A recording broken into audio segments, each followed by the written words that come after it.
ఒక పెద్ద రాజ్యంలో అందమైన ఉద్యానవనంలో ఒక యువరాణి అనయ ఉండేది.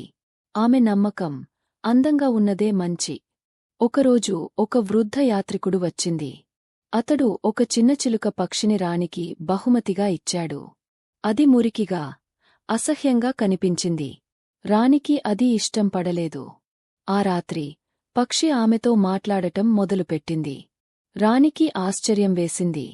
కొన్ని రోజులలో రాణి పక్షితో మాట్లాడటం, ఆహారం పెట్టడం మొదలుపెట్టింది. ఆ పక్షి మెరిసే రంగుల్లో మారడం మొదలయ్యింది. ఒక ఉదయం ఆ పక్షి ఒక యువరాజుగా మారిపోయాడు. అతడు శాపగ్రస్తుడని తెలిసింది. రాణి దయతో ఆ శాపం పోయింది.